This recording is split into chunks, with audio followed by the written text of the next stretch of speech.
Hi, my name is François Béchon. I'm field application engineer at Synaptics. And today I'm going to present you the driver detection mechanism that we are promoting with our touch and driver IC as well as discrete touch solution. So it's giving your body through capacitive technology, it's giving you an ID, or how does it work? Yeah, so the idea is to distinguish who is driving, who is touching the display in a car. So for instance, we have underneath the seat of the driver a waveform generator, and on the passenger there is nothing.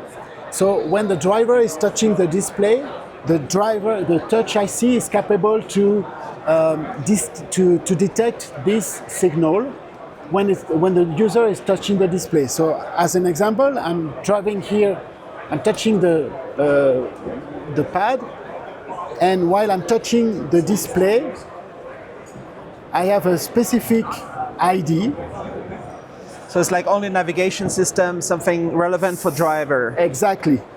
While for the passenger, which doesn't have this waveform generator, if I'm touching the display as the passenger, there will be another ID. Let's say no. YouTube, Netflix, whatever you want. Yeah, could be. And then the purpose of it is to, for the car OEM, the Tier 1, to enable them to get access to certain functionality to prevent the driver from not being distracted by something that could be dangerous. Yeah, exactly. So, for instance, when the driver is driving, when he's touching the display, he will not be able to type message on the display and so on and so forth.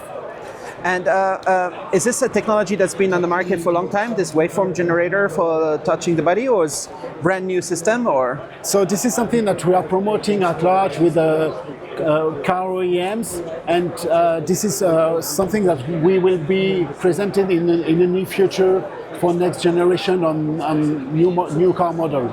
Is it very easy to integrate into the seat, this technology?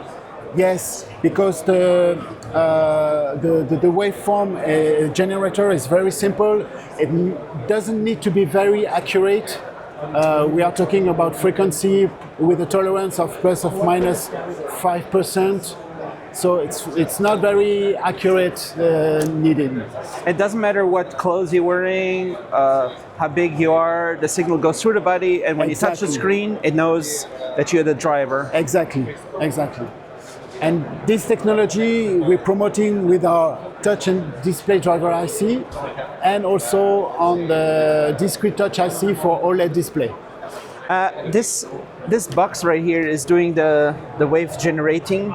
Exactly. Is it a small chip, a small system? Could it be like in a phone in the future? Potentially. I'd like my phone to give me an ID, and when I shake your hand, we exchange information. Could be. It's very simple electronics embedded. Very simple. Yeah, very simple. Synaptics chip. Maybe not. Depends. Maybe not, but definitely the touch driver IC, TDDI or discrete touch is a Synaptics device. All right. And the SmartBridge here, dual DP, MST, 2 displays on one chip. Yes. Right. So this is the second part of the demonstration here today. We are capable to drive 2 displays at the same time, but with very independent video content. So, for instance, here I have a PC which is working as a video source.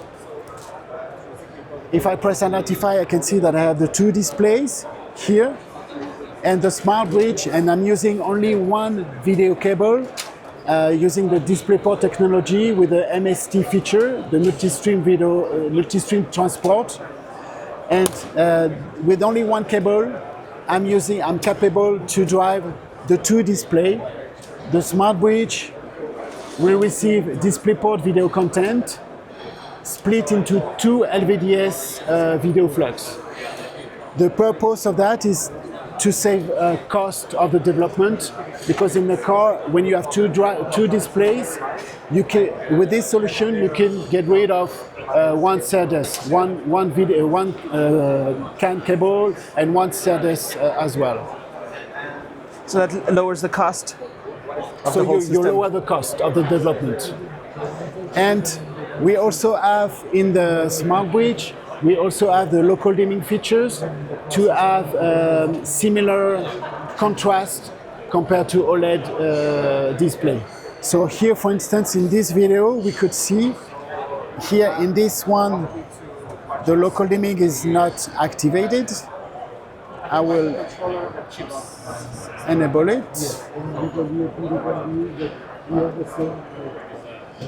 So if you look at the black here, it's not really dark, it's not really black, but if I enable the local dimming, it will be very black. Oh yeah. So that's the purpose of the local dimming. It's to have a contrast which is as good as OLED display. Nice. It's also important for safety. Potentially, because if you see the screen more clearly when it's sunny outside, you don't lose focus on the road. Exactly. It helps to have better contrast, better sharp video. Yeah. All right. And what other projects are you working on at Synaptics?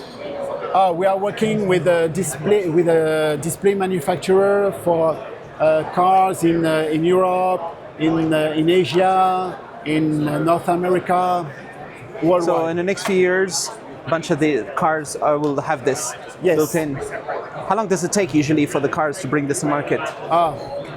3 years. At least 3 years, right? Yeah. From the time we start the development, and by the time the car enters the market, it's 2 to 3 years. And with the electric cars and also potentially self-driving cars, there's more and more demand for new features. Exactly, in the car. because for instance, for an electrical car, it's really important to lower the power consumption. And one of the good advantage of the solution for local dimming is that it helps to reduce the power consumption. So if you come back to here, I can show you. Here, for instance, this is the power consumption of the local LED driver for this display. So you can see, depending on the video content, it's ranges below an ampere. But if I disable the local dimming features, you will see that it rises up to a nice more than 1 ampere. So basically, the local dimming function helps to reduce by half the power consumption. Which so it goes down to half. Yeah, so which for electrical vehicle, it's quite nice to get to reduce. That's maybe 1 or 2 kilometers more range for the EV. Exactly, because you have less power. So. Nice. That's cool. All right. Thanks a lot. Thank you.